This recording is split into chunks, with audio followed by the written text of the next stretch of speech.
Hello， 大家好，我是 Lisa， 今天我们要来聊聊条件式入学。娃娃 TV。什么是条件式入学呢？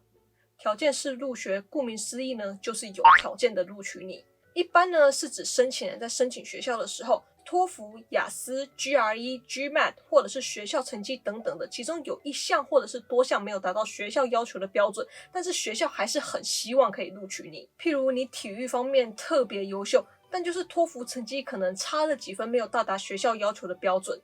这个时候呢，学校就会给你提出一些条件，例如你必须要先去读语言学校，并且通过测试才可以正式被录取等等的。有的学校呢可能会设置时间限制，例如必须要在1年内完成什么才可以正式被录取。那如果没有通过，或者是没有在时间内完成学校所提出的条件呢，那么可能就会被取消录取的资格。条件式录取呢，并不是每一间学校都有，而每位学生的情况呢都不太一样，被提出的要求呢也不尽相同。所以如果对条件式录取有兴趣的朋友们呢，可以自行查询自己属意的学校是否有提供条件式入学的方案，并且在提出申请前呢，先跟学校了解清楚细节，才能避免一些错觉与误会哦。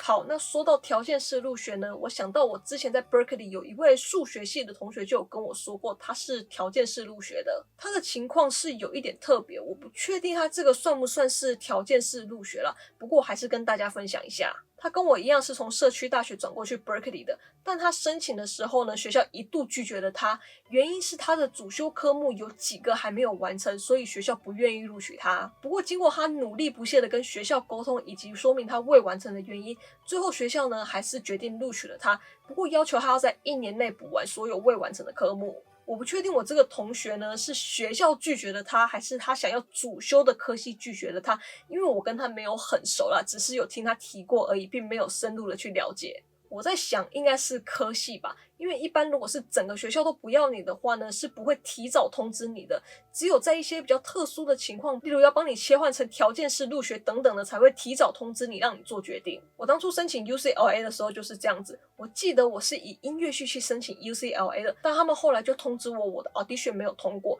UCLA 的音乐系真的是很好，很竞争，很难进啦，所以 UCLA 就发 email 跟我说，虽然音乐系不能录取你，但是如果你换成别的科系的话呢， UCLA 还是可以录取你的。最后呢，我换了一个我完全没有兴趣的科系，虽然有被录取啊，但是我完全没有想要去读的意愿。我妹在 UCLA 有一个朋友，她跟我的情况差不多啦。她一开始呢也是申请什么系，结果也是通知她不符合资格，人家她就换了一个系，进去 UCLA 之后，再以补强转系的方式进去了她本来要申请的那个系。好啦，除了4年制大学有条件式入学之外呢，社区大学也是有条件式入学的。像我一开始就是以条件式入学的方式到美国来的。我在我好几个影片里面都有说过，我高中的成绩呢真的是不太好，托福也没有达到基本标准。我当时申请了2间社区大学，一间呢是 Freehill 跟 De Anza College， 而另外一间呢是 City College of San Francisco。先说 Freehill 跟 De Anza College 好了。他们是直接拒绝了我，因为我的托福成绩差太多了啦。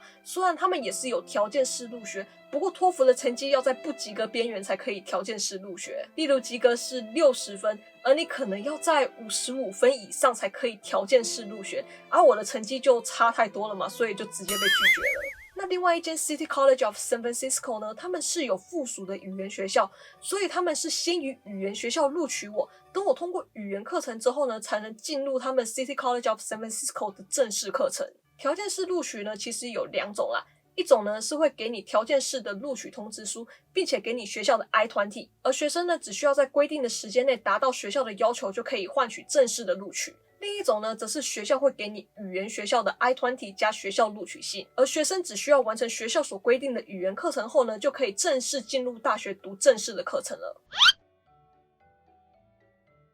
我当时读 City College of San Francisco 的时候呢，就是这种录取。我拿语言学校的 I-20 去申请签证，等达到学校要求的标准后呢，才可以去读学校正式的课程。大部分的国际学生，不论是社区大学还是4年制大学，会收到条件式录取通知的，都是因为语言成绩没有达到标准。而大多数的学校呢，都有开设语言课程来帮助学生提高语言能力。至于一般要上多久，就要取决于学生的语言能力了。我自己呢是读了3个月啦。我在读的时候呢，就不断的去考托福啊，学校的语言考试也都有去考啊，最后是托福通过才升到正式课程的。而我也有一些语言能力没有这么好的同期同学，他们有的就读了1年2年才升到正式课程。好啦，那大概就是这样啦。大家对条件式录取有没有比较了解一点啦？那如果还有任何问题的话呢，都欢迎留言问我哦。我是 Lisa， 今天的影片就到这里。如果你喜欢或者觉得有帮助的话呢，不要忘记帮我按赞加分享。还没订阅的朋友们呢，也不要忘记帮我按下订阅，然后记得打开小铃铛哦。另外 Lisa 也有 Facebook 跟 Instagram， 有兴趣的朋友们呢，也去帮我 follow 按一下赞。那我们就下次见啦，拜拜。